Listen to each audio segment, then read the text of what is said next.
Estamos en el salón familiar del recinto de Juárez, de la residencia de Juárez.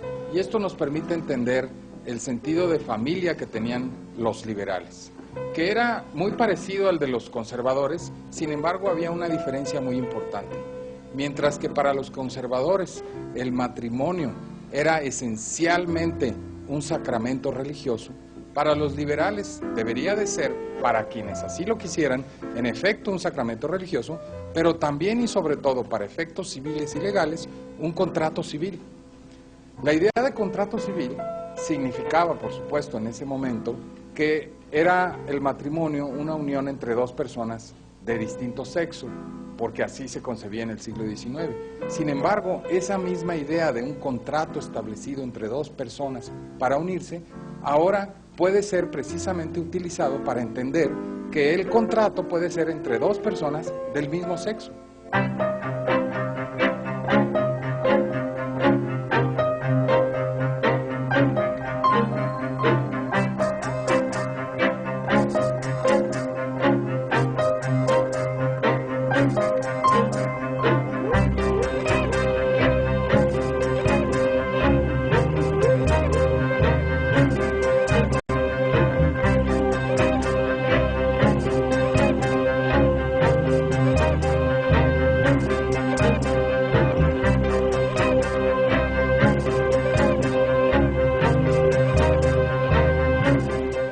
Solo un marco de laicidad permite que las personas guíen de acuerdo a sus creencias o su conciencia sus actividades reproductivas y sexuales. Las políticas públicas siempre deben de estar generadas pensando en la población que es tan diversa, entonces por eso mismo debe de abrir ese marco de posibilidades. Porque tenían un gobernador que se sentía obispo y un obispo que se sentía gobernador. Hoy usan anticonceptivos menos adolescentes que los de hace 6 años.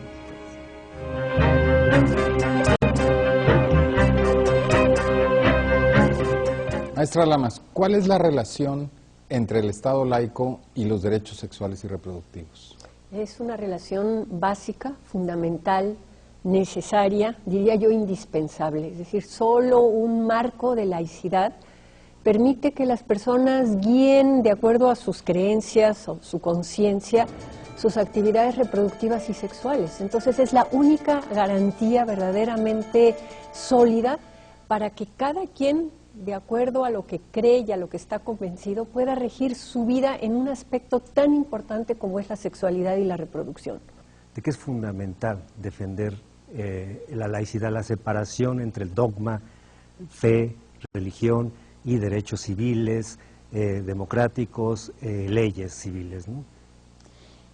El Estado laico es muy importante para los derechos de las y los jóvenes porque significa esta oportunidad de generar políticas públicas que nos permitan elegir y que nos permitan tomar derechos sobre nuestro cuerpo, sobre nuestra sexualidad.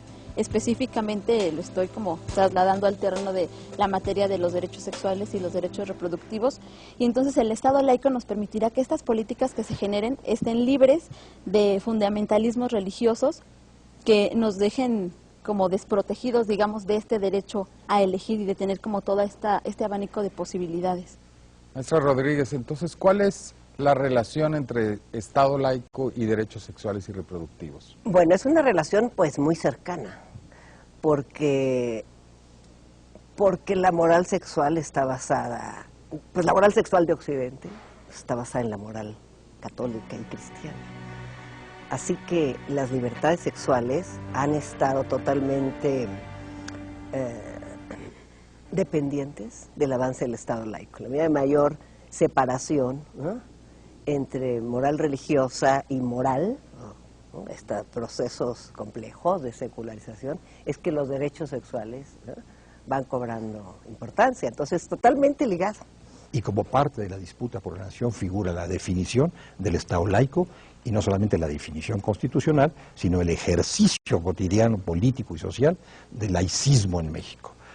Lo hemos visto en los enfrentamientos a propósito de la interrupción del embarazo, a propósito de ciertas nuevas modalidades del matrimonio, que resurge una vez y otra vez y otra vez este antiguo debate, que no es solamente sobre costumbres y moral, sino también tiene que ver con la relación entre Iglesia y Estado y con la pretensión de gobernar a través de las conciencias.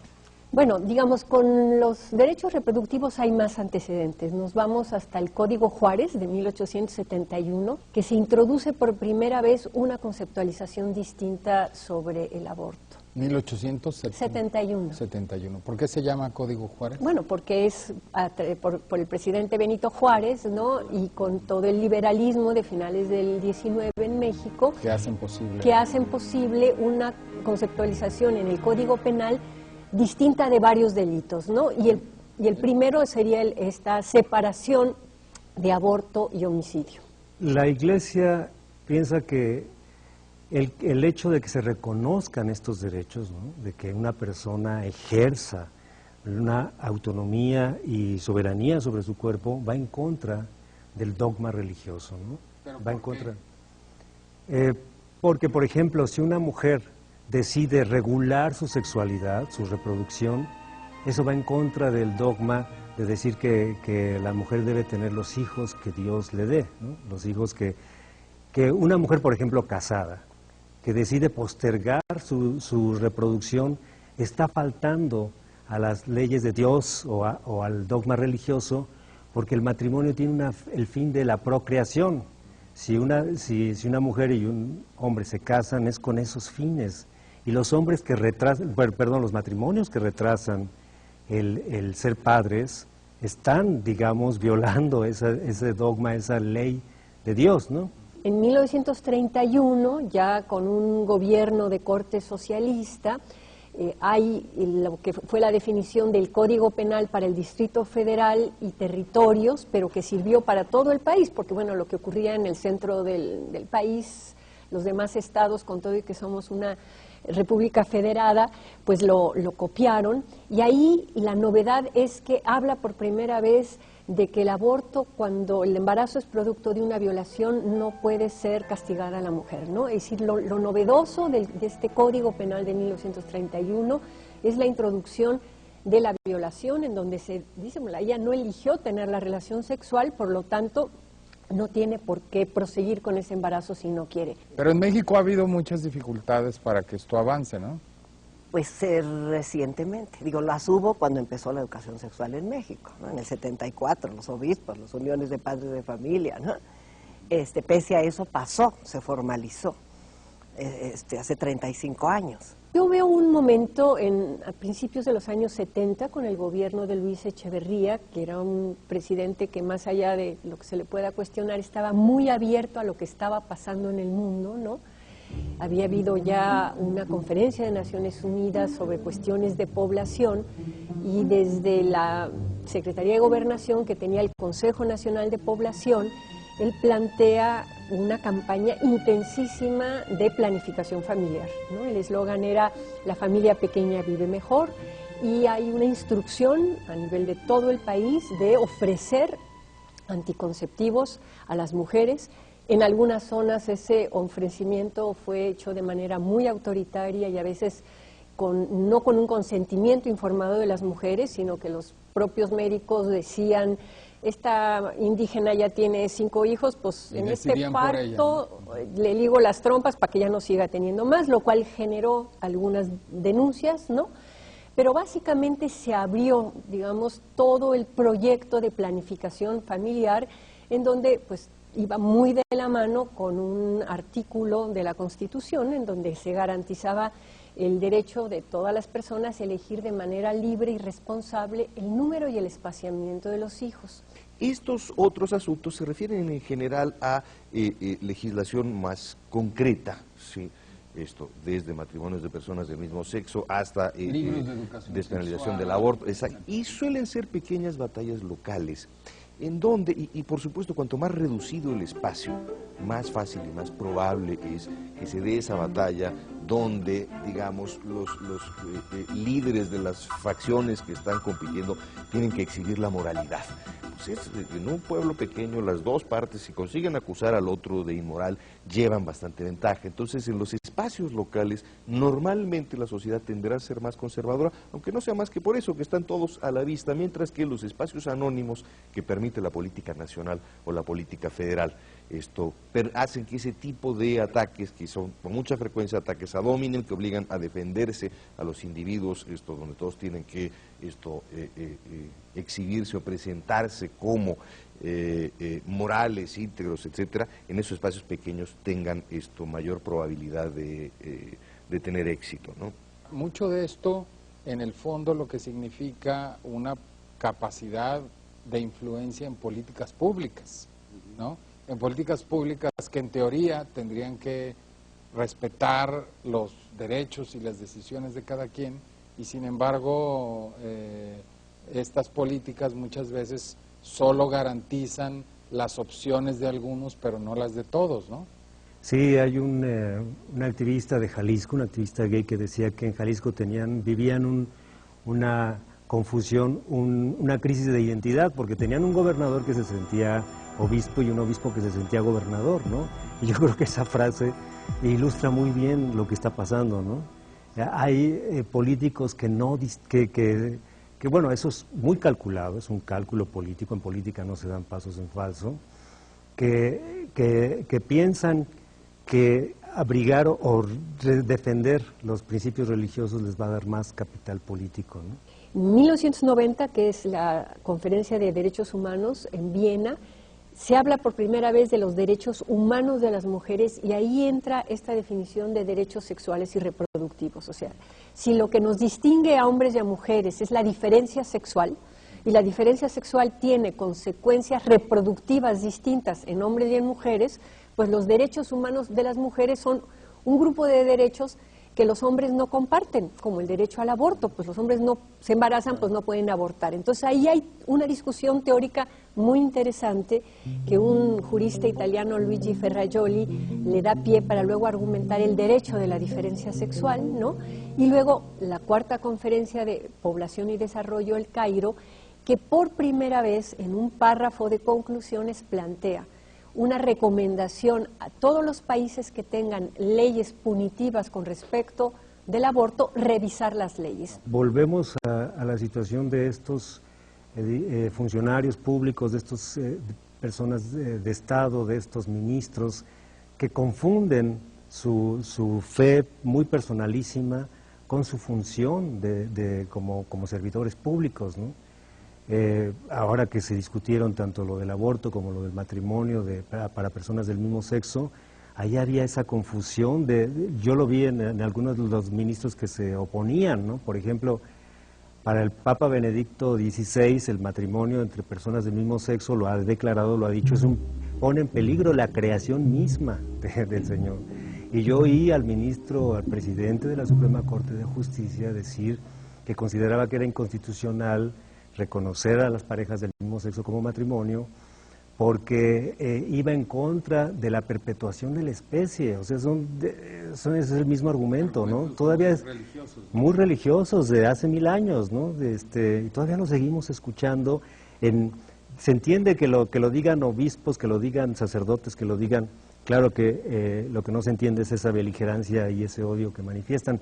Pero en un funcionario público, en un servidor de Estado, en un gobernante, no se entiende que anteponga esas creencias a su función, ¿no? Ciertos estados muy conservadores, por ejemplo Jalisco y Guanajuato, los médicos de las instituciones públicas ya no están poniendo dispositivos intrauterinos porque consideran que son abortivos, ya no le están hablando a las mujeres de los métodos de planificación familiar. Hay un descenso real, digamos, en la oferta de métodos anticonceptivos muy vinculados a un pensamiento religioso. Tenemos datos duros, como, por ejemplo, los adolescentes hoy usan anticonceptivos menos adolescentes que los de hace 6 años.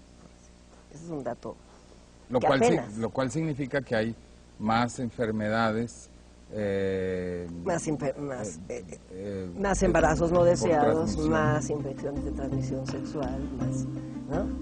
Porque es algo que venía avanzando. O sea, por ejemplo, el embarazo adolescente en 35 años bajó a la mitad. Se estancó en el 2000 y ahorita va para atrás.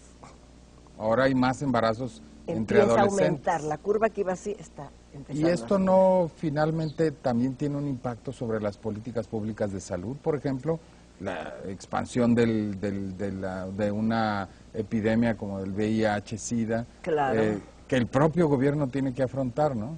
Entonces es muy difícil ubicar, tenemos ya el indicador, por la ENADI del 2009. ¿Por qué, perdón? ENADI, es Encuesta Nacional de la Dinámica Demográfica, la última es la que nos dio ya, veníamos viéndolo pero no teníamos el dato duro, ¿no?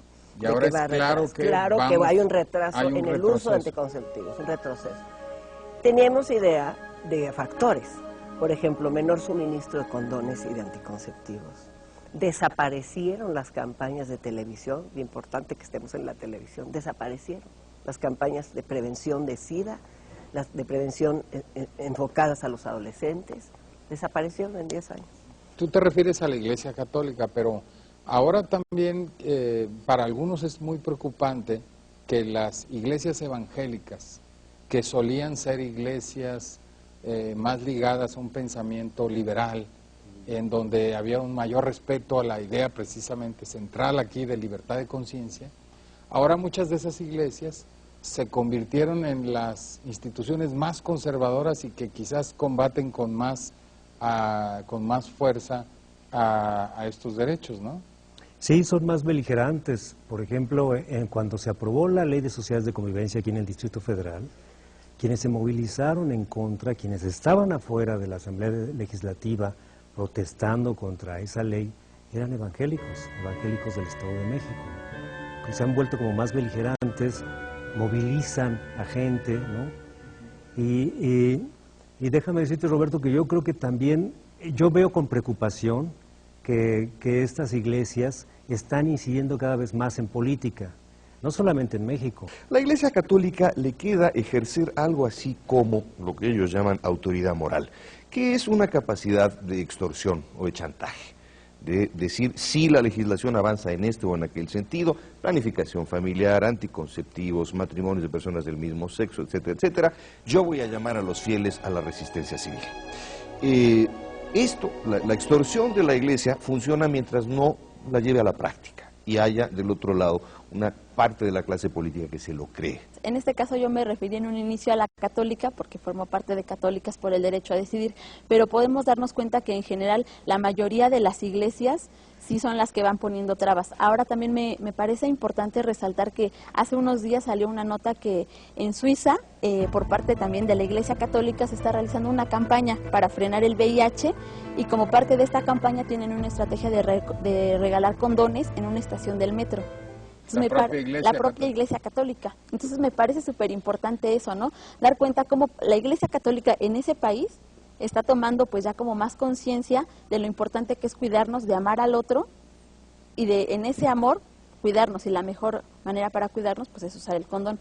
Entonces también sería una invitación a la jerarquía de este país pues retomar esas estrategias, ¿no? La línea de los empresarios hipercatólicos en México ha sido o el Opus Dei o los Legionarios de Cristo. Y ambos grupos han hecho toda una batalla en términos económicos de amenazas y chantajes de retirar sus anuncios y su publicidad en contra de la educación sexual, en contra del uso del condón y bueno, en contra de la píldora del día después. Yo me acuerdo cuando Julio Frenk, que era un secretario de salud atípico en el gobierno de Fox, porque no era panista y era un tipo liberal, ¿verdad?, tuvo que pelearse con el secretario de Gobernación, Carlos Abascal, por el tema de la píldora, que Abascal decía que era abortiva y Frenk explicaba que era preventiva. La anticoncepción es antes de, ¿no? Pero todo lo que se movió en ese debate, evidentemente allí atrás había grupos católicos muy vinculados al panismo, el yunque y demás, que estaban verdaderamente asustados por algo que sigue siendo todavía la manzana de la discordia, doctor Blancarte, que es esta idea de quien da o quita la vida es Dios, y los seres humanos no tenemos que meter las manos. Entonces, mujeres tengan todos los hijos que Dios les mande, ¿verdad? Y no hay una visión moderna de decir, a ver, momentito, Dios te da la posibilidad de elegir. Nuestras amigas de Católicas por el Derecho a Decidir tienen esta frase preciosa que dice, la Virgen María fue consultada por el arcángel, ¿verdad?, si quería ser Madre de Dios. Elegir es derecho de todas. Uno de estos temas relacionados con el Estado laico es la educación laica en materia de sexualidad. ¿Qué tan fácil ha sido que se introduzcan estos temas de educación sexual en sociedades que no estaban acostumbradas a tener una moral distinta precisamente? La educación sexual es un derecho, el derecho a la educación sexual, y es uno de los derechos sexuales, de los muy importantes. ¿Desde cuándo? Formalmente podemos decir que no están reconocidos. Okay. Así de es fuerte. Un derecho. No hay ninguna convención, ni tratado, ni pacto que los reconozca. Los reconocen, están mencionados en conferencias que no son vinculantes. Es un derecho que se reivindica que crecientemente. Estamos posicionándolo como derecho humano, ¿no? Lo asumimos como un derecho humano, pero hay que posicionarlo todavía en una convención. Entonces, ¿desde cuándo? Pues así, ni siquiera nuestra Constitución, y muy pocas del mundo, tal vez ninguna, lo tenga la educación sexual como un derecho humano. Tenemos la educación laica. Pues mira, te puedo comentar que como jóvenes tenemos una cartilla, que es esta. Esta cartilla incluye aquí algunos derechos, como es el derecho a disfrutar nuestra sexualidad con todo el placer, de ejercer también esta sexualidad con la información que necesitamos sobre métodos anticonceptivos. También tenemos el derecho a elegir cuántos hijos queremos tener y en qué momento, si es que queremos tenerlos. También nos permite vivir una sexualidad libre de violencia. Y esta cartilla es el resultado del trabajo que se hizo por parte de las organizaciones juveniles y está respaldada por la Comisión Nacional de Derechos Humanos. Tenemos un programa súper progresista y emergente. Yo creo que de los pocos del mundo que en secundaria se habla de derechos sexuales. El maestro promoverá los derechos sexuales, segundo de secundaria. Entonces sí están la equidad de género desde el quinto de primaria, ¿no? Están establecidos. Entonces, ¿cómo está influyendo de una manera muy indirecta y complicada la debilidad de la laicidad? Que gobernadores esconden los libros, los meten en un archivo y distribuyen otros. Y el programa está progresista. El programa, pero no, eso no llega al aula. Al aula no llega el libro con los contenidos emergentes. Caso de Guadalajara, caso de Baja California, caso de Puebla, caso de Guanajuato. Bueno, Guanajuato iban a quemar los libros, o sea, como ocurrió en el 74, aquellos libros que hablan de la menstruación, ya lo volvimos a vivir hace 2 años, de quemar, porque venían los cuerpos de la pubertad, los cambios de la pubertad, cosas ya muy elementales, ¿no? Para siglo XXI, que la gente se sienta ofendida por eso. Sí, pues mira, como un ejemplo así muy concreto que tenemos es que se generó una cartilla de derechos para adolescentes y también, que es esta, pero a la par se generó también por parte del sector salud una cartilla que es en la que los jóvenes van y solicitan sus consultas médicas, pero aquí se incluía que ellos tenían derecho a utilizar el condón, teníamos derechos a utilizar la pastilla de anticoncepción de emergencia. Entonces, por cuestiones fundamentalistas, fue que recibieron muchas presiones por parte de la jerarquía católica y de nuestro gobierno panista. Entonces, estas presiones causaron que por parte del Centro Nacional de Equidad y Género tuviéramos que regresar, tuviéramos que tener como un retroceso y se eliminara esta parte del uso del condón y esta parte de la PAE que significaba un gran avance. La educación sexual en todo esto es una información que todos deben de compartir. Y que incluye esos valores democráticos, de libertad y de respeto, o sea, sí están esos, ¿no? Y está el derecho del padre a educar religiosamente a su hijo, pero está el derecho de todo ser humano, y vamos a hablar de la Convención de los Derechos de la Niñez, incluyendo a los menores, también tienen derecho a la libertad de creencias, los menores. Y a saber, ¿no? Es decir, los menores también tienen derecho a saber. A la información, es decir, otro de los derechos. Que sus padres no pueden declarar que sean analfabetos sexuales, por decir así, en materia de educación sexual, que ellos tienen derecho a saber. La menor y el menor tiene derecho a la información, a beneficiarse. Hay un derecho sexual y reproductivo, y no nada más, que se llama el derecho a beneficiarte de los avances científicos. Eso es un derecho, o sea, más bien el Estado está obligado a informar y garantizar ese derecho a las menores y los menores. Y hay una liga que los jóvenes hacen entre ese Estado laico que a veces parece muy lejano, las estatuas de Benito Juárez, las leyes de reforma que son del siglo XIX y estos derechos. ¿Tú dirías que se puede conectar o hay una manera de que lo conectemos? Sí, claro, sin duda es fundamental. Para ejercerlos es necesario que, bueno, primero los conozcamos. Ya que los conocemos, tenemos que saber que es importante que todo esto esté basado en la evidencia científica y no esté basado en las creencias religiosas o en los pensamientos ideológicos, como bien lo decías, ¿no? Como decía Benito Juárez, el respeto al derecho ajeno es la paz. Entonces, la manera en la que yo pueda respetar el derecho de los otros, de que piensen y de que tengan sus creencias, pero eso no vulnere mis derechos, de esa manera también estaremos pues siguiendo un Estado laico. Fíjate que nosotros hicimos una encuesta en la marcha del orgullo de la diversidad sexual que se hace cada año en junio y les preguntamos a las personas de quién se sentían más discriminados, tanto gays, lesbianas y personas transgénero, y salió el mayor porcentaje de la iglesia, que quien más los discriminaba era la iglesia, ¿no?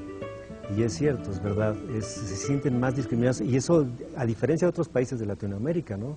En México señalaron a la iglesia como la que más discriminaba a homosexuales, gays, sí, no solamente por todo el discurso de odio que manifiestan, que se ha desatado en los últimos años, sino también porque por los espacios, se cierran los espacios, digamos, de religión, de religiosos, a las personas gays, lesbianas y transgénero, ¿no? Podríamos decir que el gran reto para el Estado laico mexicano en materia de derechos sexuales y reproductivos, por lo menos, es el de abrir la información, abrir los debates y sacar estos temas para su mayor discusión. Claro, y además yo creo que encontrar la manera en que haya una televisión pública y una radio pública que no estén condicionadas por los grandes capitales y por estos empresarios, ¿no? Es decir, no tenemos en nuestro país este espacio, bueno, ahorita con TV UNAM sí lo tenemos y es una maravilla, pero creo que no llega a todo el país TV UNAM, ¿no? Lo que estoy pensando es va a llegar. En una televisión fuerte y pública, así como TV UNAM, ¿no? En todo el país, tener lo que teníamos antes de canales públicos de televisión y que esos canales públicos se comprometan con los temas que le importan a la gente. Yo creo que ahí estoy de acuerdo con Carlos Monsiváis. Él decía que el proceso de secularización en México no tenía vuelta atrás y que el reconocimiento de esos derechos era imposible dar marcha atrás, ¿no? Porque ahí ya hay un consenso social tan amplio sobre algunos, no todos, todavía falta, por ejemplo, lo de la interrupción legal del embarazo, pero hay algunos, lo vimos con la anticoncepción de emergencia, ¿no? Como todo el consenso social que se creó, lo vimos también con el condón, como política pública, el consenso que se logró a pesar de toda la beligerancia que se dio en contra de que se asumiera como política pública, ¿no? Y yo creo que eso ya es irreversible. Yo estoy de acuerdo con Monsiváis en ese sentido, porque responde a algún proceso de secularización. Y aquí el que falla es el Estado al no darle la información a jóvenes, por ejemplo, de la anticoncepción de emergencia. El Estado está obligado a informar y garantizar ese derecho a las menores y los menores. Ese chiquito, esa chiquita, tiene la formación de su casa. ¿No? Y ese es un proceso que es el código moral de cada quien, que a la adolescencia lo va a reafirmar o a cambiar, y ese es un derecho de cada persona, que es el Estado democrático, ¿no? Que no solo debe, sino que está obligado el Estado a dar esa información. Estamos hablando de que te puedes adquirir una enfermedad tan grave o mortal como el VIH-Sida. Estamos hablando de un embarazo totalmente que te puede transformar la vida y que te conforma hasta tu probable plan de vida futuro. Entonces estamos hablando de cosas muy serias, por eso el Estado está obligado, respetando todas las creencias. O sea, esa parte del respeto es parte de la educación sexual. Yo respeto, ¿no? El maestro me respeta mis creencias, yo respeto al maestro, yo respeto a mi compañero en una creencia distinta o en una orientación distinta, porque es gay, porque es lesbiana, porque no sabe qué es, porque no sé. Toda esta parte del respeto es una parte de la formación en la educación sexual clave, yo diría. Para nosotros como jóvenes es importante el Estado laico, ya que representa esa herramienta para que las políticas públicas estén encaminadas, estén basadas en la evidencia científica. Asimismo, es importante este Estado laico, ya que nos garantizará que esas políticas no estén basadas en creencias religiosas. Las políticas públicas siempre deben de estar generadas pensando en la población que es tan diversa, entonces por eso mismo debe de abrir ese marco de posibilidades, y ya que si las basamos en alguna creencia religiosa, estaremos reduciendo reduciéndola. Debemos de tomar en cuenta que los derechos son para todas y para todos. Por lo mismo debemos de ejercerlos y debemos de basarlos en la evidencia científica. El Estado laico va a garantizarnos eso.